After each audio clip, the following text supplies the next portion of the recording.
सरवरा शाह करीमा दस्तगीरा अशरफा। अल्हम्दुलिल्लाहि रब्बिल आलमीन वल आक़िबतु लिल मुत्तक़ीन वस्सलातु वस्सलामु अला सय्यिदिल अंबियाइ वल मुरसलीन व अला आलिहि व अस्हाबिहि तय्यिबीन अत्ताहिरीन। अम्मा बाद, फ़अऊज़ु बिल्लाहि मिनश शैतानिर रजीम। बिस्मिल्लाहिर रहमानिर रहीम। अवला यरौना अन्नहुम युफ्तनून फी कुल्लि आमिन मर्रतन औ मर्रतैन सुम्मा ला यतूबून वला हुम यज़क्करून। सदक़ल्लाहुल अज़ीम। काबिल क़द्र सादात किराम, उलमाए ज़वील एहतराम, हाज़िरीन बज़्म, अस्सलामु अलैकुम व रहमतुल्लाहि व बरकातुहू। वालेकुम अस्सलाम। मेरे प्यारे आका सल्लल्लाहु ताला अलैहि वसल्लम के प्यारे दीवानों, एक ईमान अफरोज़ खिताब आपने मुहिब गिरामी हज़रत मौलाना सैयद अमीनुल क़ादरी साहब से समाअत फरमाया और उम्मीद करता हूँ कि उनके कलिमात खैर को दिल के नेहा खाने में ज़रूर जगह देने की कोशिश करेंगे। इससे पहले कि जिस आये करीमा की तिलावत का मैंने शर्फ हासिल किया उससे मुताल्लिक़ कुछ मारूज़ात पेश करूँ, आइए हम सब मिलकर आक़ाए करीम रऊफ़ुर रहीम अलैहि तहिय्यतु व तस्लीम की बारगाह में जिस तरीके से मैं पढ़ा हूँ अक़ीदत व मोहब्बत में डूब कर उसी तरीके से दुरूद व सलाम का नजराना पेश करें। अस्सलातु वस्सलामु अलैका या रसूल अल्लाह। अस्सलातु वस्सलामु अलैका या रसूल अल्लाह। अस्सलातु वस्सलामु अलैका या हबीब अल्लाह। अस्सलातु वस्सलामु अलैका या हबीब अल्लाह। अस्सलातु वस्सलामु अलैका या नबी अल्लाह। अस्सलातु वस्सलामु अलैका या नूर अल्लाह। अस्सलातु वस्सलामु अलैका या नूर व अला आलिका व अस्हाबिका या हबीब अल्लाह। व अला आलिका व अस्हाबिका या सल्लल्लाहु ताला अलैहि वसल्लम। सल्लल्लाहु ताला अलैहि वसल्लम। इस वक्त मेरी निगाहों के सामने नौजवानों का एक जम्मे गफीर है और मैं देख रहा हूँ कि वारफ्तगी के साथ, मोहब्बत व इश्तियाक के साथ आप सब यहाँ पर हाजिर हैं। लेकिन गोरखपुर की सरजमीन पर मैं जब से आज आया हूँ, मैंने कोशिश की है कि जब जब मुझे नौजवान मिले मैंने उन्हें कुछ बातें बताई।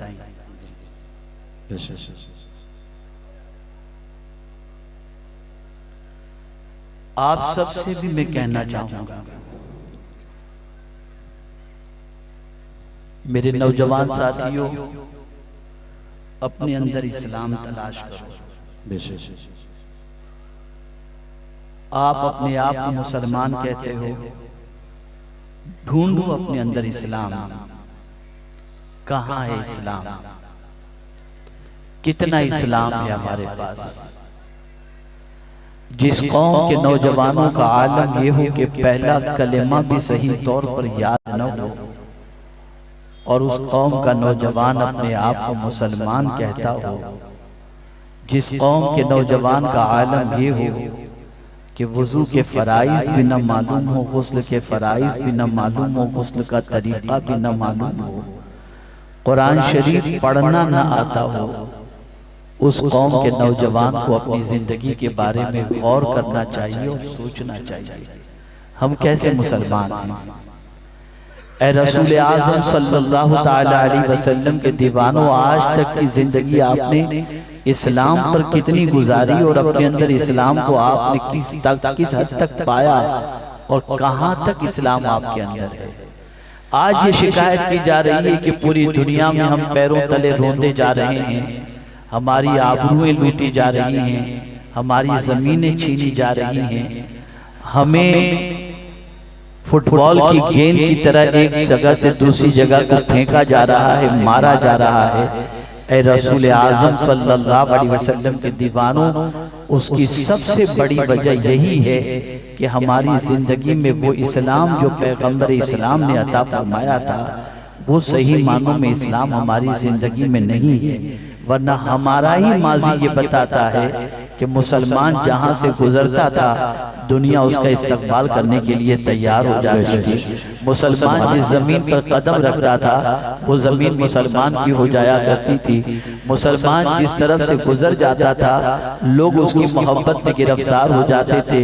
लेकिन आज की सिचुएशन बिल्कुल बदल चुकी है, आज के हालात बिल्कुल बदल चुके हैं। हर बुरे काम के अंदर आप तलाश करेंगे मुसलमान मिलेगा, हर जहालत के काम में आप तलाश करेंगे मुसलमान मिलेगा।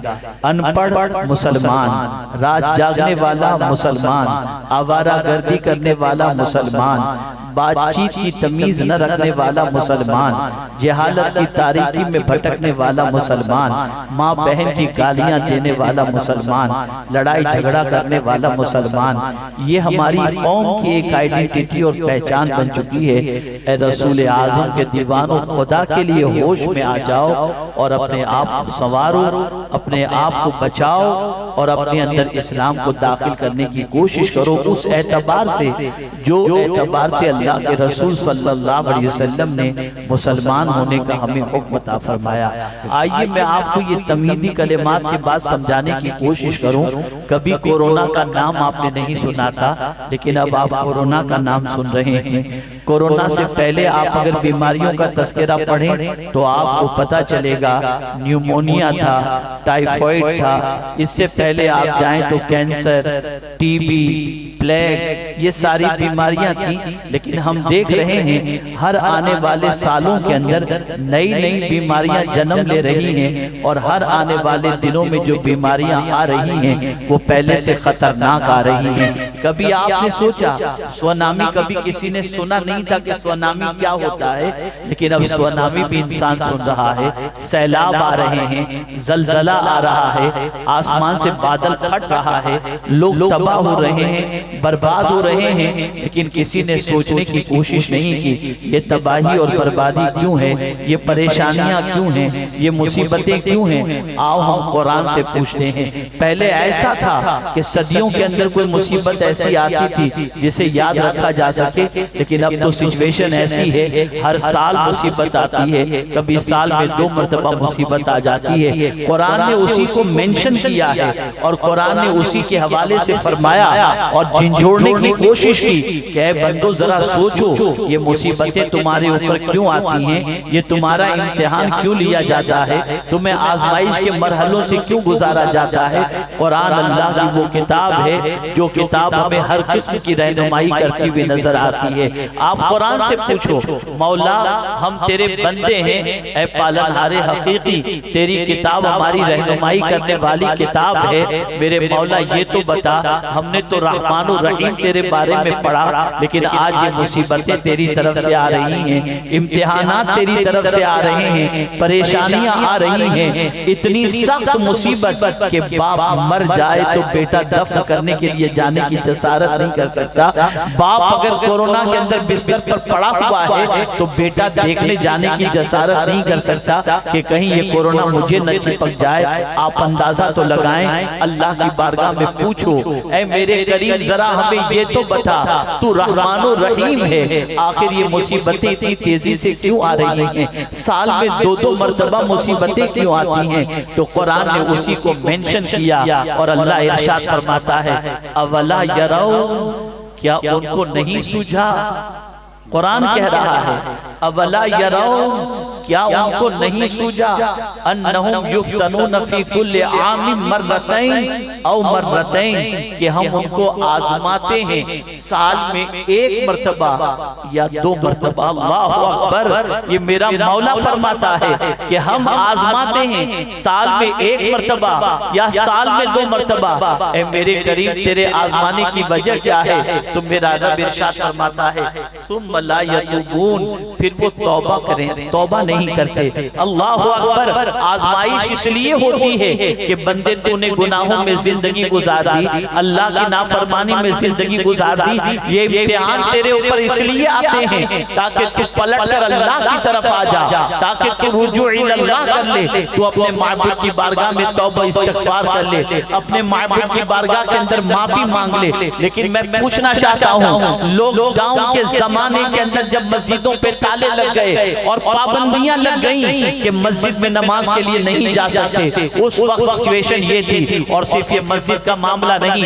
हर मजहब की इबादत गाहों के सिलसिले में यही कानून जब बना तो लोग दीवार फलांग कर नमाज को जाने के लिए बेचैन थे, जुम्मा के लिए तड़पते थे, बेकरार थे। लेकिन उस कौम पर मातम करने को जी चाहता है कि जब मेरे मौला ने रोना धोना कबूल कर लिया और अपने घर के दरवाजे खोल दिए, तो अब नए नमाजी मस्जिद में नजर नहीं आते, वही पुराने नजर आते हैं। जो तड़प रहे थे वो नहीं जा रहे, जो बिलक रहे थे वो नहीं जा रहे, जो रो रहे थे वो नहीं जा रहे। मैं पूछना चाहता हूँ, क्या कोरोना जैसी मुसीबत के बाद भी तुम कुदरत की तरफ नहीं आओगे? क्या तंगदस्ती के बावजूद तुम कुदरत की तरफ नहीं आओगे? क्या तुम्हारे ऊपर इतने आजमाइश के बादल मंडरा रहे हैं फिर भी तुम कुदरत की तरफ नहीं आओगे? मेरा मौला फरमाता है, मैं तुम्हें साल में एक मर्तबा और 2 मर्तबा इसलिए आजमाता हूँ ताकि मेरे बंदो तुम तौबा कर लो, तुम मेरी तरफ पलट आओ, मेरी तरफ रुजू कर लो। और जब तुम मेरी तरफ आओगे तो मेरी शान ये है, तुम एक बारिश पढ़ोगे तो मेरी रहमत एक हाथ तुम्हारा इस्तेमाल करेगी, तुम चल करके आओगे तो मेरी रहमत दौड़ करके तुम्हारी तरफ आएगी। आज का मुसलमान हर दरवाजे पे दस्तक देता है लेकिन कुदरत के दरवाजे पर दस्तक देने को तैयार नहीं है। आप जरा सोचो, हमारा पूरा वजूद गुनाहों पर गवाह है, हम सर के बालों से लेकर पैर के नाखून तक गुनाहों में डूबे हुए हैं। हम गुनाह करके मुस्कुराते हैं, हम गुनाह करके कह लगाते हैं, हम गुनाह करके ऐश का खाना खाते हैं, हम गुनाह करके ऐश करते दिखाई देते हैं, हम गुनाह करके मजाक मस्ती करते नजर आते हैं। अल्लाह अकबर। जिस कौम का मिजाज ये हो कि गुनाह करके अफसोस न हो, उस कौम के पास ईमान कमाल दर्जे का मौजूद नहीं। हजरत अबू उमामा रदियल्लाहु ताला अन्हु ने आकाए करीम सल्लल्लाहु अलैहि वसल्लम से पूछा, मल ईमानो या रसूल अल्लाह, ए अल्लाह के रसूल ईमान क्या है? तो आकाए करीम सल्लल्लाहु अलैहि वसल्लम ने फरमाया, इदा सररत का हसनतुक वसाअत का सय्यतुक फअंत मुमिन। जब तेरी नेकी तुझे खुश कर दे और तेरा गुनाह तुझे गमगीन कर दे, बस तू मोमिन है। यानी जब तुझसे नेकी हो तो तू अपने अंदर खुशी महसूस कर, और जब तुझसे गुनाह सरजद हो जाए तो तू अपने अंदर गम महसूस कर, बेचैनी महसूस कर। आज मुसलमानों का आलम ये है, सुबह से लेकर रात तक रब की नाफरमानी करता है लेकिन अफसुर्दा नहीं है, खाना नहीं छूट रहा, पानी नहीं छूट रहा, ताइशुशात नहीं छूट रहे, जिंदगी में कोई परेशानी महसूस नहीं कर रहा। अल्लाह अकबर। वरना सहाबा की जिंदगी देखें, ताबईन की जिंदगी देखें, औलियाए कामिलीन की जिंदगी देखें, गुनाह के तसव्वुर से लरज़ जाते थे। कौन नहीं जानता हजरत इमाम ज़ैनुल आबिदीन रदियल्लाहु मौला तबारक व तआला अन्हु को। अल्लाह अकबर। जो रसूल आज़म सल्लल्लाहु अलैहि वसल्लम की आल को आगे बढ़ाने वाली जात का नाम और ताजदार करबला के लख्ते जिगर का नाम है इमाम ज़ैनुल आबिदीन। आप जानते हैं मेरे प्यारे आका सल्लल्लाहु अलैहि वसल्लम के प्यारे दीवानों, वो बहुत रोया करते थे, बहुत आंसू बहाया करते थे, अक्सर इतनी गिरियोजारी करते थे कि गिरियोजारी की वजह से वो छत पर जब रोया करते थे तो आंसू इतने निकलते थे कि परनाले से आंसू नीचे बहा करते थे। इमाम ज़ैनुल आबिदीन रदियल्लाहु मौला तबारक व तआला अन्हु एक रात अपने घर की छत पर रो रहे थे, आंसू बहा रहे थे। आंसू इतने निकले कि पर नाले से आंसू नीचे गिरे और रास्ते से एक बंदा गुजर रहा था जिसके कपड़ों पर आंसू गिरे। उसने नीचे से आवाज लगाई, ऐ पानी बरसाने वाले, ए परनाले की तरफ से पानी जो आ रहा है, छत पर बैठने वाले जरा ये तो बता, ये पानी पाक है या नापाक? तो इमाम ज़ैनुल आबिदीन ने आवाज लगाई, बंदे अपने कपड़े को धो लेना, ये गुनहगार के आंसू हैं। आप अंदाजा तो लगाइए, वो इमाम ज़ैनुल आबिदीन जिनकी पूरी जिंदगी इताअत इलाही और इताअत रसूल में गुजरी, वो रोते थे, नेकी करके रोते थे। और आज का मुसलमान गुनाह करके नहीं रो रहा, गुनाह करके शर्मिंदगी महसूस नहीं कर रहा, गुनाह करके अफसोस नहीं कर रहा। कुरान कहता है वज़रू ज़ाहिरल इस्म व बातिनहु, ज़ाहिरी गुनाह भी छोड़ दो, बातिनी गुनाह भी छोड़ दो, खुले गुनाह भी छोड़ दो, छुपे गुनाह भी छोड़ दो। आप अंदाजा तो लगाएं, मुसलमान है कि गुनाह नहीं छोड़ रहा, गुनाह में डूबता जा रहा है, गुनाह से बचने की बजाय गुनाह के दलदल में फंसता जा रहा है। अल-अयाज़ु बिल्लाह। आज अगर पाक दामन नौजवान की जिंदगी तलाश की जाए तो पाक दामन नौजवान मिलना मुश्किल है। आज पाक दामन बच्ची तलाश की जाए, इल्ला माशाअल्लाह शायद मिल जाए। सिचुएशन ये है, सोच गंदी बन चुकी, माहौल गंदा बन चुका, हालात बद से बदतर हो चुके। वो कौम जो गुनाह के तसव्वुर से कांप जाती थी, आज उसी कौम के अफराद गुनाह के दलदल में डूबे हुए हैं। जिना आम हो रहा है, बदकिरदारी आम हो रही है, शराब आम हो रहा है, झूठ आम हो रहा है, और बड़े गुनाहों के अंदर नमाज का तर्क करना ये भी गुनाह है, ये भी आम होता जा रहा है। अल्लाह अकबर। कभी आपने सोचा अल्लाह की रहमत हमसे क्यों रूठ गई, रसूल आज़म की रहमत हमसे क्यों रूठ गई? मेरे आका सल्लल्लाहु अलैहि वसल्लम फरमाते हैं, जब कोई बंदा जानबूझ करके एक वक्त की नमाज कज़ा करता है तो अल्लाह और उसके रसूल का दस्ते अमान उस बंदे पर से उठा लिया जाता है। आप मुझे बताओ, जिस पर से अल्लाह और उसके रसूल का दस्ते अमान उठ जाए, उस बंदे का आलम क्या होगा? अमान तो अल्लाह की तरफ से है, अमान अल्लाह के रसूल सल्लल्लाहु अलैहि वसल्लम की तरफ से है। ऐ रसूल आज़म के दीवानों, अल्लाह ने बड़ी रातें अता फरमाई, बड़े दिन अता फरमाए ताकि उसकी तरफ पलट आओ, आ जाओ, रुजू कर लो, तौबा कर लो, उसे मना लो।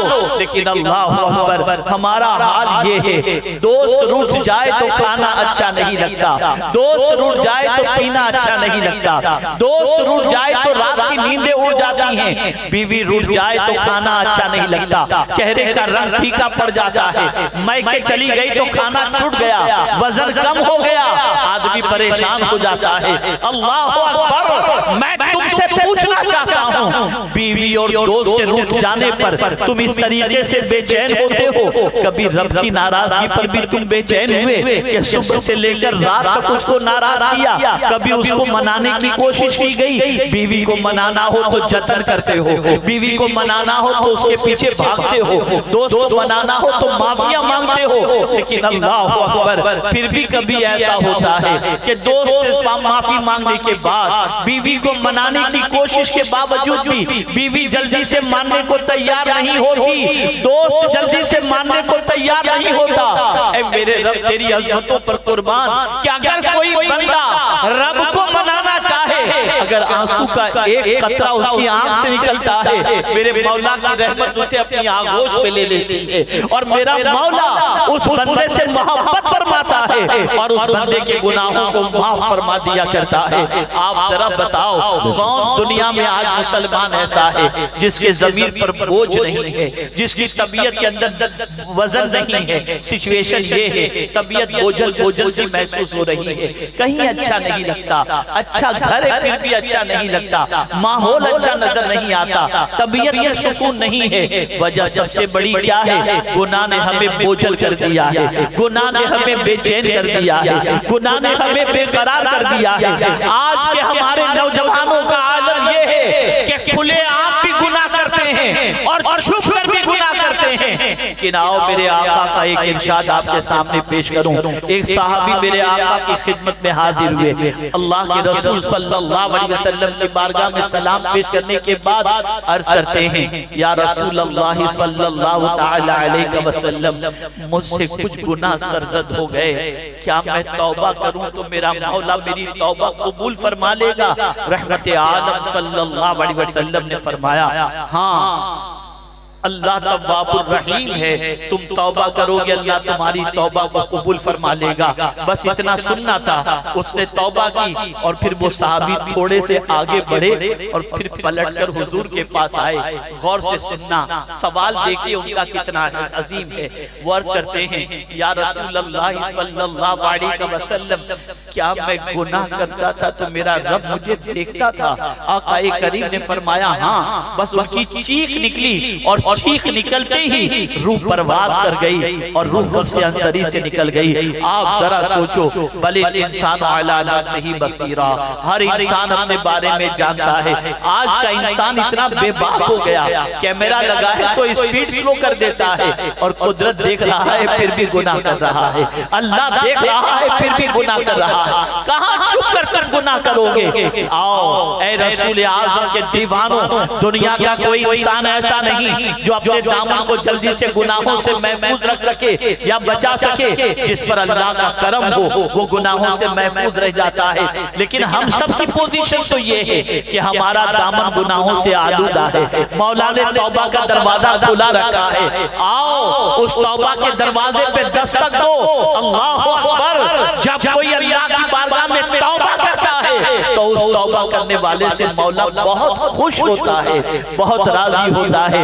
आइए मैं आपको बताऊं, मेरे प्यारे आका सल्लल्लाहु अलैहि वसल्लम के प्यारे दीवानों, कभी ऐसा होता है इंसान अगर आबिद व जाहिद हो, इंसान अगर कायमुल लैल व साइमुन नहार हो, इंसान बहुत ज्यादा इबादत गुजार हो तो अपनी इबादत पर उसे घमंड होता है। उसे ये होता है मैं तो बहुत परहेजगार हूँ, मैं तो बहुत इबादत गुजार हूँ। एक गुनहगार इंसान की सिचुएशन ये होती है कि वो अपने गुनाहों के बोझ तले दबा हुआ होता है और अफसुर्दा और नादिम होता है। आइए मैं हजरत ईसा अलैहिस्सलाम का एक वाक़या आपके हवाले करूं ताकि आप महसूस कर सकें। अगर आप में से कोई ऐसा बंदा है जो नमाजों का पाबंद है, जो तहज्जुद का पाबंद है, जो तिलावत कुरान का पाबंद है, जो रोज़ों का पाबंद है, जो नवाफिल का पाबंद है, फिर भी खुदा की कसम कभी अपनी इबादत पर गुरूर न करना और किसी गुनहगार को हिकारत की नजर से मत देखना। आइए मैं आपको बताऊं, हजरत ईसा अलैहिस्सलाम एक जगह नहीं बैठते थे। आपकी आदत करीमा थी, आप सैर और सयाहत में लगे रहते थे, बहुत दौड़ चला करते थे। एक जगह करार नहीं रहता था, एक जगह कयाम नहीं रहता था। आप सैर और सैर ही किया करते थे। आप एक जगह से गुजर रहे थे, एक राहिब ने हजरत ईसा अलैहिस्सलाम को दूर से आता देखा। अब वो राहिब कौन था? वो इबादत गुजार था, परहेजगार था, आबिद शब जिंदादार था। उसने हजरत ईसा अलैहिस्सलाम को आते देखा। हजरत ईसा अलैहिस्सलाम के पास पहुंचा, उनके पैर चूमे, उनका हाथ चूमा और खूब उनसे दुआएं करवाई और दुआ करवाने के बाद वो रवाना हो गए। हजरत ईसा अलैहिस्सलाम रवाना हो गए, वो राहिब अपनी जगह पर बैठा रहा। दूर एक गुनहगार बंदा, सियाहकार बंदा, एक गुनहगार बंदा दूर से उस राहिब को देख रहा था कि वो हजरत ईसा के कदमों को चूम रहा है। लेकिन वो दौड़कर हजरत ईसा के कदमों को चूमने नहीं आया। लेकिन जब हजरत ईसा अलैहिस्सलाम गुजर गए तो वो गुनहगार आया और राहिब से कहता है, तू कितना खुशनसीब है कि तूने हजरत ईसा के पैर चूमे, तूने हजरत ईसा की दस्तबोसी की। मैं तो दूर खड़ा था, मेरे में इतनी हिम्मत नहीं थी कि मुझ जैसा पापी इंसान हजरत ईसा के कदम को चूमे या हजरत ईसा को मुंह दिखाए, इसलिए मैं गुनहगार, सियाहकार, खताकार दूर ही बैठा था। और ये कहते हुए वो रोने लगा। रोने की वजह से वो राहिब अपनी इबादत पर घमंड करते हुए कहने लगा, अबे तू चला जा यहाँ से, अभी चला जा, इतने पाप करके तू यहाँ पर आया है। वो कहता है कि मैं तो इसलिए आया हूँ कि तेरी खुशनसीबी पर नाज करते हुए मैं तुझे मुबारकबाद पेश करूं। मैं तो अपने गुनाहों पर नादिम होकर, अपने गुनाहों पर शर्मिंदा होकर आंसू बहा रहा हूँ। कहा चल तू चला जा यहाँ से, अगर तू मर भी जाए और तू जन्नत में भी चला जाए तो तेरी जन्नत में मैं नहीं आऊंगा। हजरत ईसा सैर और सयाहत कर रहे थे, वही नाजिल होती हजरत ईसा पर। रब फरमाता है, ईसा जाओ, जिस गुनहगार बंदे ने आंसू बहाया मेरे खौफ की वजह से, उसको जाकर बशारत दे दो कि मैंने उसे माफ कर दिया, सुभान अल्लाह, मैंने उसे बख्श दिया। और जो राहिब अपनी इबादत पर घमंड कर रहा था, उसे जाकर के कह दो कि इस बंदे को तो मैं जिस जन्नत में भेजूंगा वो जन्नत में तेरा काम नहीं, वो जन्नत में तेरा काम नहीं। अब हजरत ईसा जब पलट कर आए तो वही इबादत गुजार रहा है, हजरत ईसा के करीब जाने लगा तो हजरत ईसा ने रोक दिया, दूर रहो।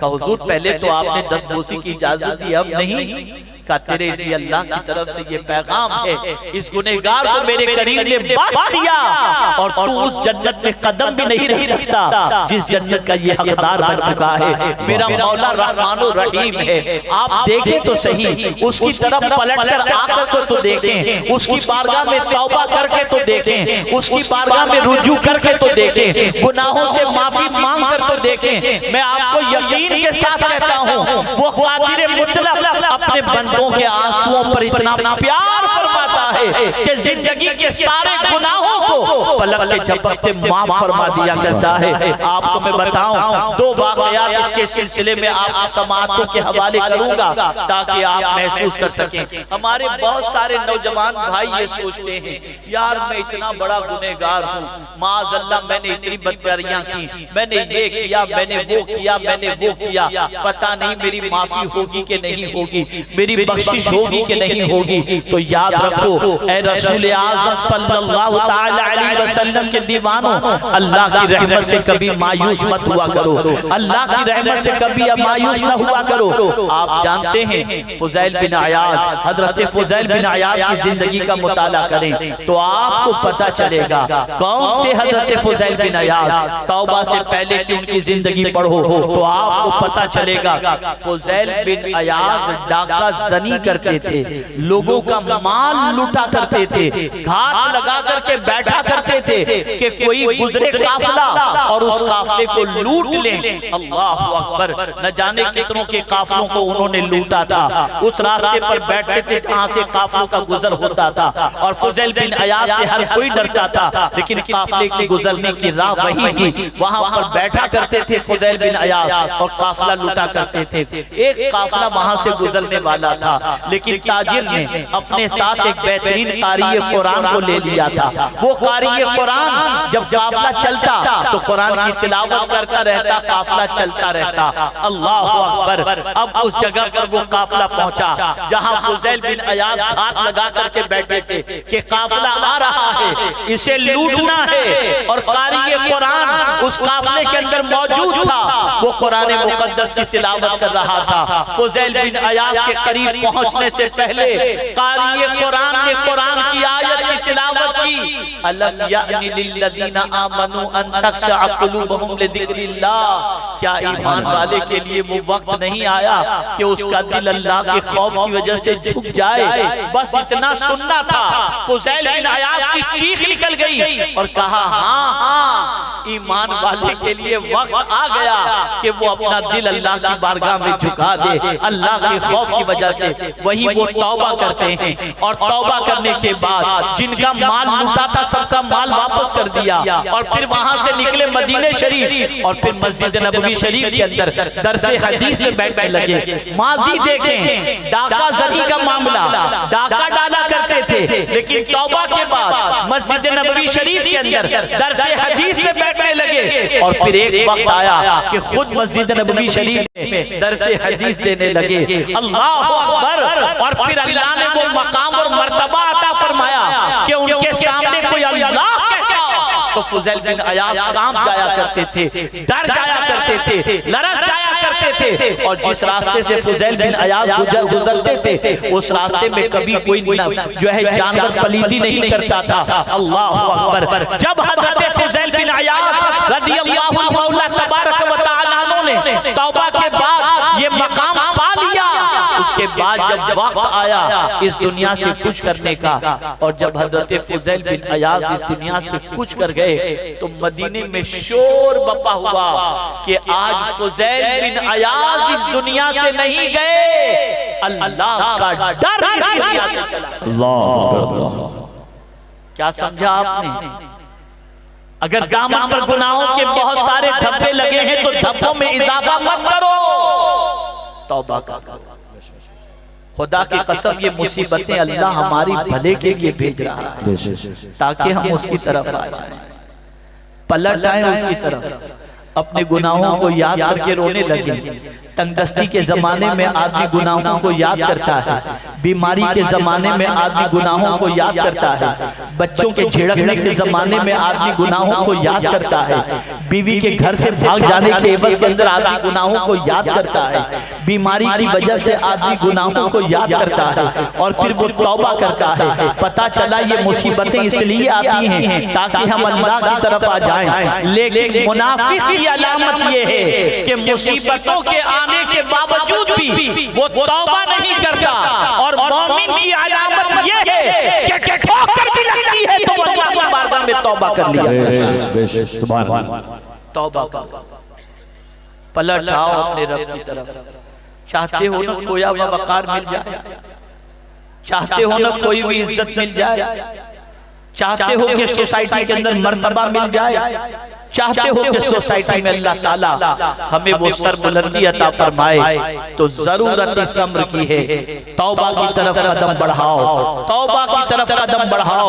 और अल्लाहु अकबर, जब कोई बंदा तौबा के लिए कदम बढ़ाता है तो मेरा मौला फरमाता है मेरे बंदे सुन ले, सब मुझसे मोहब्बत करते हैं, मैं तौबा करने वाले से मोहब्बत करता हूँ। इन्नल्लाह युहिब्बुत तव्वाबीन व युहिब्बुल मुतत्तहिरीन, कि बेशक अल्लाह तौबा करने वाले और पाक रहने वाले से मोहब्बत फरमाता है।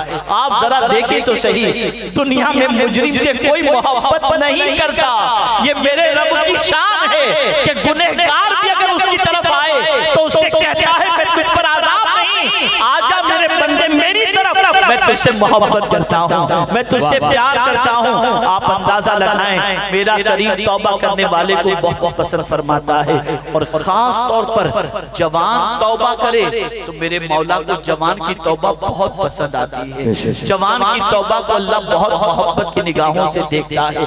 आप जानते हैं किस किस तरीके से लोगों ने तौबा की। हमारा हाल ये है कि गुनाह करके हमें कोई तकलीफ नहीं है, एहसास नहीं है, गुनाह करके मौज मस्ती करते नजर आते हैं, लेकिन हजरत अब्दुल्लाह इब्न मुबारक रदियल्लाहु मौला तबारक व तआला अन्हु एक किनारे पर नौजवान को खड़े होकर के रोते हुए देखते हैं कि एक नौजवान किनारे पर खड़े होकर के रो रहा है।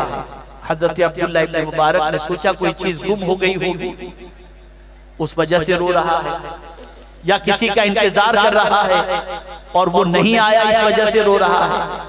हजरत अब्दुल्लाह इब्न मुबारक काफी देर तक इंतजार करते रहे कि वो बंदा वहां से हटे, लेकिन वो नहीं हटा। तो हजरत अब्दुल्लाह इब्न मुबारक पहुंचे उसके पास, फरमाया बंदे क्या बात है, क्यों रो रहा है तू यहाँ खड़े रहकर, ऐ जवान यहाँ खड़े रहकर क्यों रो रहा है। वो जवान से फिर पूछते हैं कोई चीज गुम हो गई, किसी का इंतजार है। वो कहता है न कोई चीज गुम हुई है न किसी का इंतजार है, बस मामला सिर्फ इतना है कि मैं इस जगह खड़े रहकर इसलिए रो रहा हूं कि यहीं पर मुझसे एक गुनाह सरजद हुआ था। आज जब मैं यहाँ आया हूँ तो मुझे वो गुनाह याद आ गया, तो डरने लगा कि ये जमीन मेरे गुनाहों पे कल बरोज़े क़यामत गवाही देगी।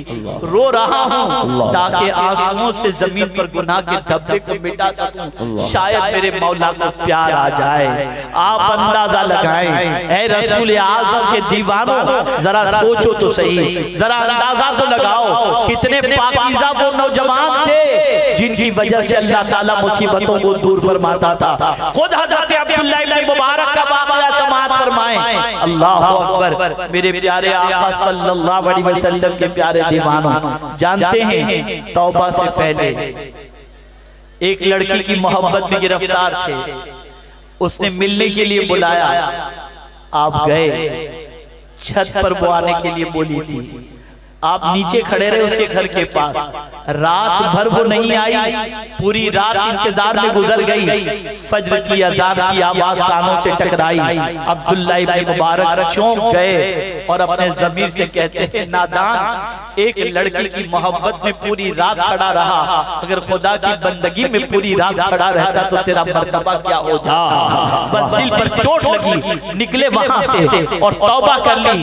घर गए, सामान लिया, पढ़ने के लिए निकल गए। लेकिन जब जा रहे थे तो आप जा रहे थे, सूरज निकल चुका था। सूरज पूरी आबोताब के साथ जब आसमान पर जगमगाने लगा तो जानते हैं हजरत अब्दुल्ला इब्न मुबारक और एक गली से एक बुजुर्ग गुजरे निकले, दोनों साथ हो गए तो एक अब्र जो है, बादल जो है, दोनों पर साया करने लगा। तो बुजुर्ग तो ये समझ रहे थे कि शायद मेरी नेकी की वजह से ये साया कर रहा है। लेकिन जब कुछ रास्ता तय करने के बाद अब्दुल्ला इब्न मुबारक दाईं जानिब गुजरे और वो बाईं जानिब के लिए निकले तो बादल हजरत अब्दुल्ला इब्न मुबारक के साथ चलने लगा। तो अल्लाहु अकबर, लरस गए हजरत अब्दुल्ला इब्न मुबारक और वो बुजुर्ग भी परेशान हुए। वो बुजुर्ग ने देखा कि बादल अब्दुल्ला इब्न मुबारक के साथ जा रहा है तो पूछ लिया अब्दुल्ला इब्न मुबारक से, ए नौजवान, जरा बता तो सही, तूने कौन सी नेकी की है जिसकी वजह से अल्लाह तुझे सूरज की गर्मी से बादल के जरिए बचा रहा है। फुल रोने लगे और फरमाने लगे, सुनिए, नेकी तो कुछ भी नहीं है, मेरे से तो गुनाह रात भर हुआ है, अलबत्ता मैंने सच्ची तौबा कर ली। लेकिन बादल मेरे लिए अल्लाह ने भेजकर मुझे बता दिया कि मेरी तौबा अल्लाह ने कबूल फरमाकर मुझे आसमान के सूरज की गर्मी से बचा लिया है। मेरी तौबा को कबूल करके जहन्नम की आग से भी बचा लिया। वाह वाह, नारे तकबीर, नारे रिसालत, शाने पंजतनवा कॉन्फ्रेंस, उलमाए अहले सुन्नत। ऐ रसूल आज़म सल्लल्लाहु तआला अलैहि वसल्लम के दीवानों, तौबा करो, पलट आओ अपने रब की तरफ। अल्लाह अज़्ज़ा व जल साल में एक या दो मर्तबा मुसीबतें इसीलिए भेजता है ताकि हम तौबा कर लें, तौबा करके अपने गुनाहों को माफ करवा लें, तौबा करके अपने रब को राजी कर लें, तौबा करके अपने रब को मना लें। मेरे प्यारे आका सल्लल्लाहु तआला अलैहि वसल्लम के प्यारे दीवानों, आप जानते हैं हजरत हबीब अजमी का वाक़या समाअत फरमाएं। अल्लाहु अकबर, कौन हबीब अजमी? अल्लाह अल्लाह, बड़े शेख में से गुजरे हैं, बड़े मशाइख में से हैं, लेकिन अल्लाहु अकबर, तौबा से पहले आपकी जिंदगी क्या थी? हबीब अजमी का मामला ये था, सूद का कारोबार करते थे। आप जरा सोचो, मुआशरे के अंदर अगर कोई ऐसा शख्स है जो गुनाह के दलदल में डूबा हुआ है और वो ये सोचता है मैं अगर तौबा कर लूंगा तो दुनिया ये कहेगी, सोच हुए खा करके बिल्ली हज को चली माअज़ल्लाह, इस किस्म के फकरे कसेंगे, लोग क्या कहेंगे, कल तक तो हमारे साथ अय्याशी करता था, आज मस्जिद में जा रहा है। खुदा की कसम, ऐसे लोगों की परवाह मत करना, अपनी आखिरत की फिक्र करना। आप अंदाजा लगाएं, हबीब आजमी सूद का कारोबार करते थे। जानते हैं आप, बड़े ताजिरों में थे, सूद के बड़े कारोबारियों में से थे, बड़े सूद के मशहूर कारोबारी थे। अल्लाह अकबर, सूद पे लोगों को पैसा दिया करते थे। एक मर्तबा एक घर पर पहुंचे अपने सूद के पैसे लेने के लिए। जब वहां पहुंचे तो घर पे साहिब खाना नहीं थे और उनकी बीवी मौजूद थी। बीवी ने कहा कि मेरे शौहर आपके सूद के पैसों के इंतजाम के लिए गए हैं। तो हजरत हबीब अजमी उन्होंने फरमाया, तौबा करने से पहले उन्होंने फरमाया कि भाई तुम जानती हो कि मैं सूद का पैसा लेने जब किसी के यहाँ जाता हूँ तो खाली हाथ नहीं लौटता, लाओ जो कुछ तुम्हारे पास हो दे दो। उसने कुछ थोड़ा सा गोश्त वगैरह जो कुछ भी था उठा करके दे दिया। हबीब अजमी लेते हैं, घर आते हैं, बीवी से कहते हैं इसे पकाओ। बीवी पकाती है। कुछ देर के बाद हबीब अजमी ने कहा लाओ सालन पेश करो। बीवी ने जब जो है हंडी से जब प्लेट हटाई तो क्या देखती है कि वो सारा गोश्त खून में तब्दील हो चुका है। बीवी ने अपने शौहर से कहा मैंने तुमसे पहले भी कहा था कि तुम ये सूद का कारोबार बंद कर दो, जरा देखो ये सूद के कारोबार के पैसे का जो गोश्त था वो खून में तब्दील हो चुका है। अल्लाह अकबर। हबीब हबीब आजमी को चोट लगी और दिल में इरादा कर लिया कि मैं तौबा कर लूंगा, लेकिन अल्लाह अकबर, हबीब आजमी जब अपने घर की तरफ से जाया करते तो रास्ते में खेलने वाले बच्चे ये कहा करते थे, हट जाओ, हबीब आजमी सूदखोर आ रहा है, कहीं इसके पैर से मिट्टी उड़ करके हमारे चेहरे पर न लग जाए। लेकिन जब हबीब आजमी ने इरादा कर लिया, तौबा का इरादा किया और ख्वाजा हसन बसरी की महफिल में पहुंचे तो ख्वाजा हसन बसरी खिताब फरमा रहे थे, वाज चल रहा था, महफिल जमी हुई थी और खिताब में ख्वाजा हसन बसरी फरमा रहे थे और तौबा ही पर खिताब फरमा रहे थे। इरशाद फरमाया, सच्ची तौबा कर लो, अगर सच्ची तौबा हबीब आजमी भी कर ले तो मौला उसे माफ फरमा देगा। हबीब आजमी मजमे में मौजूद थे, सुना तो सुनने के बाद उन्होंने कहा, हुजूर फिर एक बार फरमाए। क्या फरमाया आपने? ख्वाजा हसन बसरी ने फरमाया, अगर हबीब आजमी भी तौबा कर ले तो अल्लाह तौबा कबूल फरमा लेगा।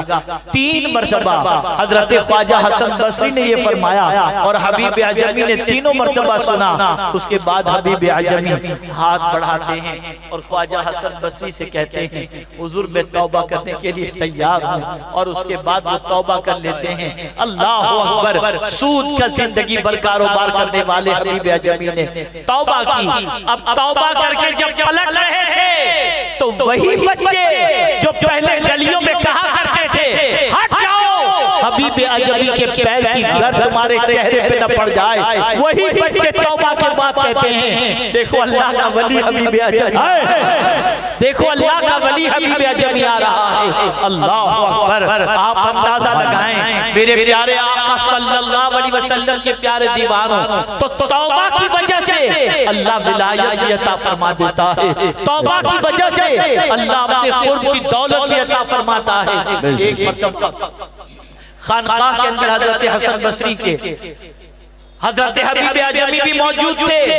मगरिब की नमाज का वक्त हुआ, हजरत ख्वाजा हसन बसरी को थोड़ी ताखीर हुई तो हजरत हबीब आजमी मुसल्ले पर चले गए, नमाज पढ़ाई, ख्वाजा हसन बसरी आए, जमात जारी थी, दिल में ख्याल पैदा हुआ ये आजमी है, कैरत इनकी बराबर होगी या नहीं होगी, इस तजस्सुस के अंदर उनके पीछे नमाज नहीं पढ़ी। रात भी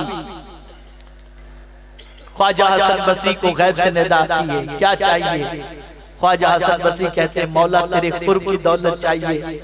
निदा आती है, ए हसन बसरी, अगर आज तू हबीब आजमी के पीछे नमाज पढ़ लेता मैं तुझे कुर्ब की दौलत। आप अंदाजा लगाएं अल्लाह तौबा की वजह से कितना ऊंचा मकाम अता करता है। पलट आओ अपने रब की तरफ और याद रखो ये मुसीबतें हमें हमारे ऊपर सिर्फ इसलिए आती हैं कि हम अपने गुनाहों से होशियार हो जाएं, हम गुनाहों से चौकन्ना हो जाएं, हम रब की नाफरमानी से चौकन्ना हो जाएं और अपने दामन पर लगे हुए गुनाहों के धब्बों के सिलसिले में अलर्ट होकर के अपने रब की बारगाह में तौबा करें। खुश नसीब है वो बंदे जिन्हें अल्लाह तौबा की तौफीक नसीब फरमाता है। अल्लाह अकबर, कामयाबी चाहते हो सब मिलकर तौबा करो। मेरा करीम फरमाता है, वतूबू इलल्लाहि जमीअन अय्युहल मुमिनून लअल्लकुम तुफ्लिहून, तुम सब मिलकर अल्लाह की बारगाह में तौबा करो ए ईमान वालों, ताकि तुम कामयाब हो जाओ। या अय्युहल्लज़ीना आमनू तूबू इलल्लाहि तौबतन नसूहा।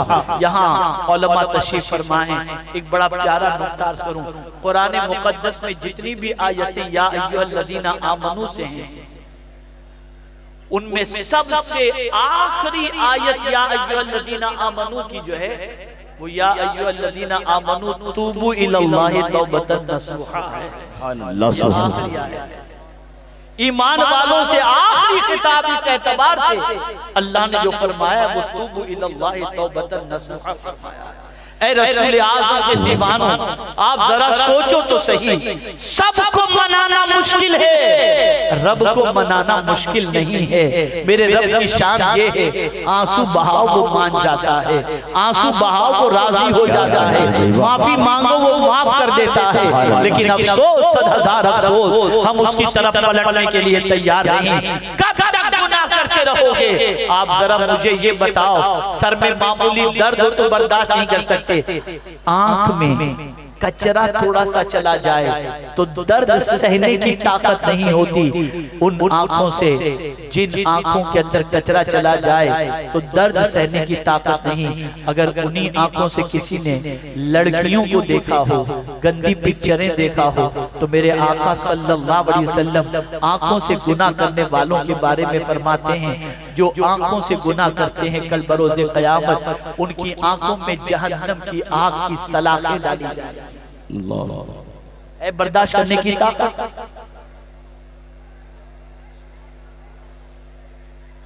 एक मच्छर काट जाए तो बर्दाश्त नहीं होता, कब्र के कीड़े मकोड़ों की तकलीफ बर्दाश्त करने की ताकत है। फिर तौबा क्यों नहीं करते?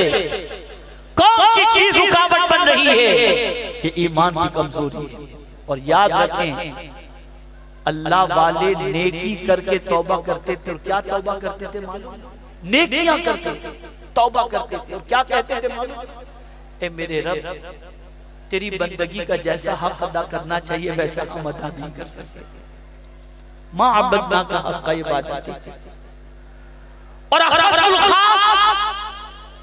ये कहते थे मौला जैसे तेरी मारिफत होनी चाहिए वैसी मारिफत हमें नसीब नहीं।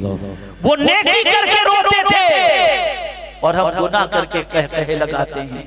ए रसूल आज़म के दीवानों, कुरान ने हमें बता दिया साल में एक मर्तबा या 2 मर्तबा जो आजमाया जाता है उसकी वजह यह है कि तुम तौबा करो और कुरान से नसीहत हासिल करो। तो हमें चाहिए कि हम आजमाइश को आते देखकर मुनाफिक जैसे न बन जाएं कि मुनाफिक तौबा नहीं करता, मोमिन तौबा करता है। अल्लाह रब्बुल इज्जत जल्ल जलालहू आकाए करीम रऊफुर रहीम अलैहि तहियतु व तस्लीम के सदक़ो तुफैल मुझे आपको सबको सच्ची तौबा की तौफीक नसीब फरमाए। और सच्ची तौबा क्या है? गुनाहों से शर्मिंदा हो जाओ। जो गुनाह हो गया ना उसका अफसोस अपने अंदर पैदा करो, ये मैंने क्यों किया, क्यों किया मैंने ये, इसका अफसोस अपने अंदर पैदा करो। यही अफसोस, यही शर्मिंदगी, यही तौबा है। बल्कि फरमाया गया जो वसीला बना गुनाह का उसे भी छोड़ दो। जो वसीला बना उसे भी छोड़ दो। यानी कोई दोस्त तुम्हारे गुनाह का वसीला बना उसे दोस्ती छोड़ दो। कोई जगह तुम्हारे लिए गुनाह का वजह, गुनाह की वजह बनी, वो जगह छोड़ दो। ये सच्ची तौबा है।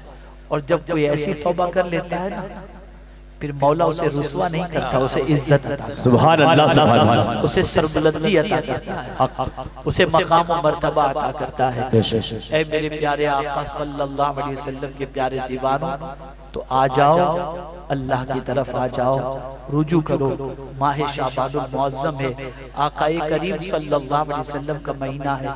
हुजूर सल्लल्लाहु अलैहि वसल्लम को सबसे बड़ी खुशी किस आयत से हुई थी मालूम है आप? किस आयत से?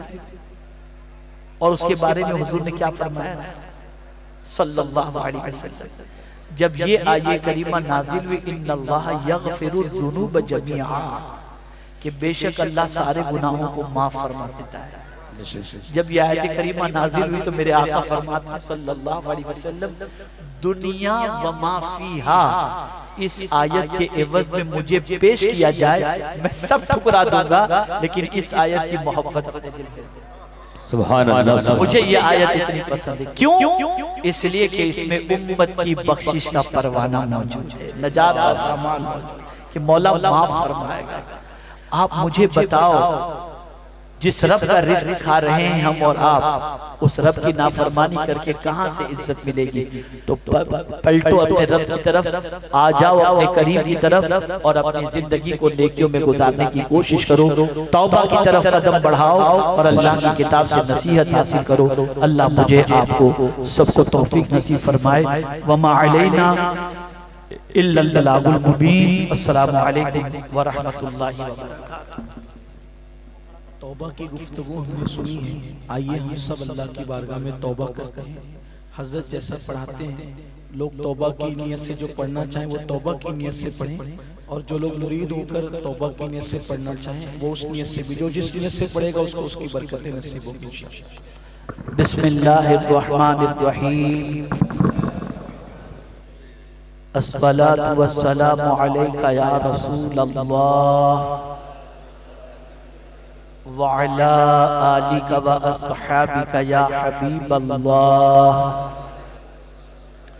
सल्लल्लाहु तआला अलैका वसल्लम।